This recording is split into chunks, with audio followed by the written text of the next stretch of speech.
1절과 2절에 보면 흑암과 멸시를 당하던 곳에 빛이 비추었다 이렇게 이야기를 합니다. 특별히 2절에 보니까 흑암에 행하던 백성이 큰 빛을 보고 사막의 그늘진 땅에 거주하던 자에게 빛이 비치도다. 하나님의 성품은 비천하고 고통 가운데 있는 자를 그냥 두시지 않고 빛을 주시며 구원하시고 생명을 주시는 것이 우리 하나님이십니다. 그래서 하나님이 이 세상을 만드실 때 땅이 공허하고 흑암이 깊음 위에 있을 때 하나님께서 빛이 있으라 이렇게 이야기하시니까 빛이 있었습니다. 그리고 이스라엘 백성들이 애굽에서 고통하고 신음하고 있을 때 하나님께서는 그 신음소리를 들으시고 모세를 보내셔서 이스라엘 백성들을 구원하십니다. 이것이 바로 우리 하나님의 성품입니다. 이 3절 말씀에 보니까 주께서 이 나라를 창성하게 하시며 이렇게 이야기하죠. 또 즐거움을 더하게 하셨으므로 바로 우리 하나님께서 즐거움을 주시고 또 창성하게 하시는 하나님이다. 고통 가운데 있지만 그런 은혜를 주시는 분이라고 이야기를 합니다.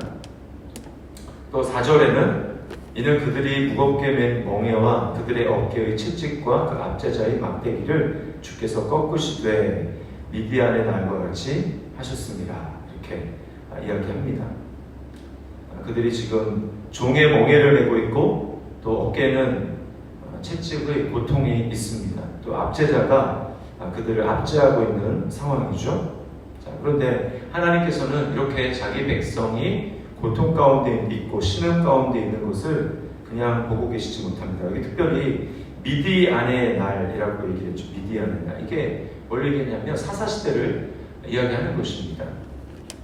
그러니까 사사시대의 미디안이 이스라엘을 정말 메뚜기가 많은 것 같이 굉장히 많은 미디안 백성들이 이스라엘 백성들을 침략하고 고통 가운데 했는데 그 원인이 무엇입니까? 사사시대의 모든 고통의 원인은 이스라엘 백성들이 우상을 섬기고 하나님을 등지고 자기 소견에 옳은 대로 행했기 때문에 그런 것이죠. 그러니까 원인이 이스라엘 백성들의 죄 자체에 있었다는 것입니다.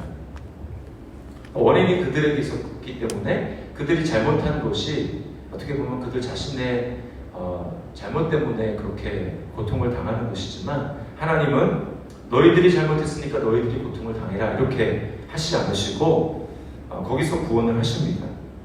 어떻게 구원을 하시죠? 사실은 하나님이 그들을 고통 가운데 두시는 것은 죄를 범했지만 그들이 자신의 죄를 깨닫고 돌이키기 위함이었습니다. 그래야 자신들이 고통 가운데 있어야 무엇을 잘못했는지 알기 때문에 하나님이 그 고통을 허락하신 것이죠. 그러나 고통 가운데 신음하고 하나님께 그 고통의 신음을 소리를 냈을 때 하나님께서 그 소리를 들으시고 번번이 사람을 세워서 구원하십니다.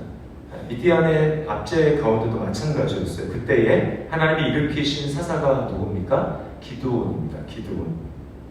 기드온을 하나님이 일으키셔서 이스라엘 백성들을 그 가운데 구원하시죠.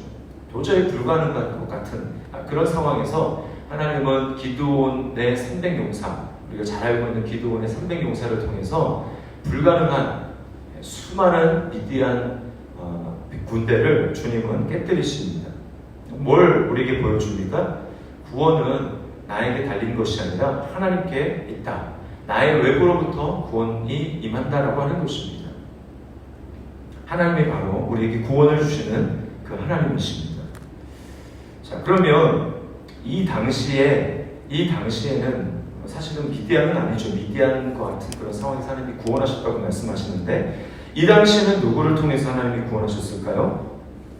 5절에 보면 어지러이 싸우는 군인들의 신과 피 묻은 겉옷이 불의 섭같이 살라지는 이 모든 전쟁의 상황들, 고통스러운 상황들을 하나님이 해결해 주시는데 6절에 이는 한 아기가 우리에게 낳고 한 아들을 우리에게 주신 바 되었는데 그의 어깨에는 정사를 메었다 이렇게 이야기합니다. 여기 나오는 한 아기, 우리는 보통 이것을 이제 이미 다 잘 알아서 예수 그리스도라고 생각을 하지만 구약의 선지자들의 예언은 바로 예수님에게 가는 것이 아니고 그 시대에 하나님의 구원의 역사가 짧지만 누구를 통해서 있고 그 다음에 멀리 내다보는 그 하나님의 구원은 예수 그리스도에게 이루어지는 것입니다. 이 시대는 바로 누구였냐면 히스기야였어요. 히스기야.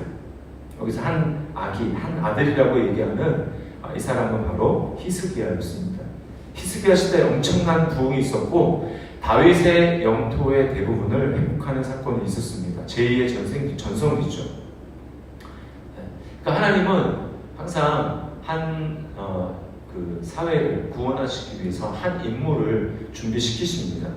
그리고 이 히스기야 때는 환경만 좋아지는 것이 아니라 히스기야를 통해서 엄청난 영적인 부흥이 일어났습니다. 히스기야는 무너진 예배를 회복시키고 또 유월절을 어마어마하게 행하고 또 우상을 다 깨뜨려 부수십니다. 그래서 우리 삶 가운데 진정한 회복과 하나님의 치유하심을 경험하고자 한다면 단지 환경만 좋아질 것을 구해서는 안 되고 히스기야처럼 하나님이 위하신 이 부흥 이러한 것들을 우리가 영적인 개혁이 단행되어야 된다는 것이죠. 그래서 물질적인 것과 환경이 아니라 하나님을 향한 마음이 새로워져야 한다는 것입니다. 하나님의 회복은 항상 영적인 회복이 먼저입니다. 요한삼서 우리가 잘 아는 말씀에 사랑하는 자여 내 영혼이 잘된 것 같이 내가 범사에 잘되고 강건하기를 원하노라. 영혼이 먼저입니다. 우선순위를 새롭게 해야 되고 하나님과의 관계가 먼저 새로워져야 합니다. 그렇지 않으면 환경만 좋아지는 것은 하나님이 원하시는 회복과 하나님이 원하시는 구원이 아니라는 거예요. 그래서 우리가 무엇을 먼저 구할 것인가 라고 하는 것을 살펴보아야 한다는 것입니다. 이 부분에 대한 회복이 없이 환경이 좋아지면 하나님에게서 멀어지게 됩니다. 이것은 결코 하나님이 원하시는 구원이 아니죠. 이것은 우리에게 독이 되는 것입니다. 자, 그러나 이 하나님께서 한 시대에 쓰시는 사람, 그런 사람이 있다 할지라도 우리 인간의 한계가 있습니다. 히스기야가 그렇게 대단한 개혁을 했어도 결국 우리가 열왕기를 읽어보면 바벨론의 사신에게 왕궁의 보물을 다 보여줍니다. 원래 보여주는 것이 하나님의 뜻이 아니었는데 히스기야가 하나님께 묻지 않고 또 선지자에게 묻지 않고 기분이 좋으니까 큰 나라 사신이 와서 이제 이렇게 예물을 드리고 이렇게 하니까 조공을 바치고 하니까 기분이 좋아서 왕궁을 다 보여줍니다. 그 마음에 있었던 것은 교만이죠. 교만. 내 나라가 이렇게 잘 된다 라고 하는 교만이 그 마음 가운데 있었습니다. 우리에게 뭘 보여주느냐? 사람과 제도에 소망을 두면 결국 실망하게 된다는 것입니다. 이것은 어떤 사람도 마찬가지고 어떤 단체도 마찬가지입니다. 지금 우리나라를 보십시오. 보수 정권에 있다가 지금 새로 진보 정권으로 바뀌었습니다. 그렇다고 이 나라에 지금 대단한 소망이 있습니까? 아니죠. 실망스러운 부분이 한두 가지가 아닙니다. 우리에게 뭘 보여줍니까? 완전한 인간이 없고 완전한 정부가 없고 완전한 제도가 없다는 거예요. 교회도 마찬가지입니다. 교회가 하나님의 뜻을 이루기 위해서 하나님이 이 땅에 세워주신 단체지만 그러면 교회는 완전한가? 네, 교회는 완전하지 않습니다. 또 목사는 완전한가? 완전하지 않습니다. 교회를 이루고 있는 사람들은 불완전합니다. 그러므로 우리가 어떤 단체, 사람에게 소망을 두면 그것을 의지하면 실망하게 되는 것입니다. 다 흠이 있고 허물이 있어요. 무엇을 알려줍니까? 아까 말씀을 드렸죠? 구원은 어디에서 오는 것입니까? 인간 외부에서부터 구원이 와야 돼요. 하나님이 오셔야 하는 것입니다. 그래서 오늘 그 시대의 하나님이 히스기야를 구원의 그러한 도구로 사용하셨지만 결국은 또 누가 와야 됩니까? 예수 그리스도가 오셔야 합니다. 여기 그래서 정사를 배웠는데 그의 이름은 6절 말씀인데 그의 이름은 기묘자라 모사라 전능하신 하나님이라 영존하시는 아버지라 평강의 왕이라 할 것입니다. 이거는 사람에게 붙여질 칭호가 아니고 하나님께만 해당되는 칭호입니다. 기묘자, 모사, 전능하신 하나님. 평강형. 이게 예수님에게 붙여졌던 이름이죠. 바로 예수님이야말로 우리 1절과 2절에서 얘기했던 흑암, 그리고 흑암에 행하던 백성에게 찾아오신 빛이십니다.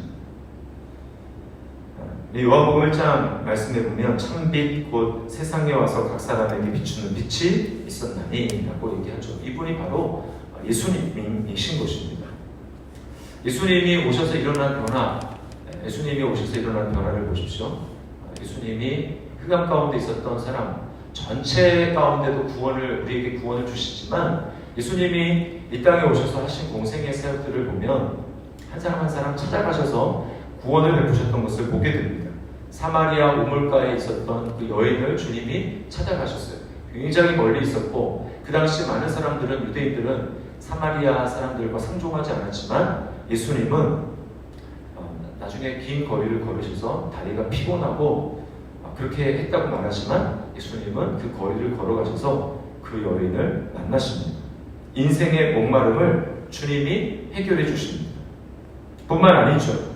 군대에 귀신 들어서 정상적인 삶을 도저히 살아갈 수 없는 사람, 아무도 그를 어떻게 해줄 수 없는 그 사람, 주님께서는 멀리서도 그의 고통과 신음을 들으셨습니다. 그리고는 배를 타고 광풍을 뚫고 주님께서는 가셔서 그 군대 귀신들을 내쫓아 주시고 그를 정상적으로 회복시켜 주셨습니다. 빛을 찾아 주신 것이죠. 또 38년 된 병자, 사람들이 베데스다라는 연못에서 그 물이, 천사가 그 물을 움직이면 먼저 들어가면 다 나음을 입었는데, 이 사람은 그렇게 들어가지 못합니다. 들어가려고 하면 이미 다른 사람이 들어가서 38년이나 고통 가운데 있는 이 사람, 주님께서는 그의 신음을 들으시고 찾아가셔서 구원해 주셨어요. 그러므로 여러분, 이것이 바로 우리에게 일어난 일입니다. 내가 바로 고통 가운데 있고 죄 가운데 사로잡혀서 이 땅에서 소망을 발견하지 못하고 신음하면서 고통 가운데 살아가고 있는 이때에 주님께서는 이 땅 가운데 오셨고, 뿐만 아니고 우리에게 먼저 찾아와 주셔서 구원의 손길을 내밀어 주셨고 복음의 소식을 듣게 하시고, 그래서 구원하셨다는 것입니다. 이게 얼마나 좀 놀랍고 큰 일입니까? 주님께서 왜 그렇게 하셨습니까? 우리가 주님께 소망을 두도록 하신 거예요. 그러므로 우리 매일매일의 삶 가운데 힘든 일이 있습니다. 고통스러운 일이 있습니다. 계속적인 어려움이 있어요. 그때 우리가 어떻게 해야 됩니까? 주님을 봐야 합니다.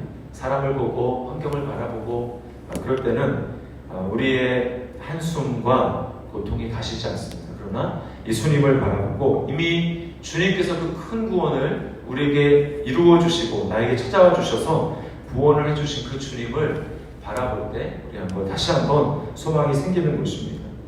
그래서 여기 3절 끝에 3절에 이렇게 얘기하죠. 주께서 이 나라를 창성하게 하시며 그 즐거움을 더하게 하셨으므로 추수하는 즐거움과 탈취물을 나눌 때의 즐거움같이 그들이 주 앞에서 즐거워하오니. 주님께서 주시는 즐거움으로 즐거워한다라고 이야기하고 있습니다. 오늘도 우리가 이 주님 안에 소망을 두고 주님이 우리에게 베풀어 주신 구원을 기쁨으로, 즐거움으로 받아들이고 살아갈 수 있기를, 그렇게 주님을 찬양하고 주님의 그 구원에 대해서 감사함으로 이 땅 가운데 소망이 없지만 주님으로 말미암아 소망을 삼고 그렇게 승리하며 나아가는 저와 여러분의 삶이 될 수 있고 우리의 삶이 될 수 있기를 주님의 이름으로 축원합니다.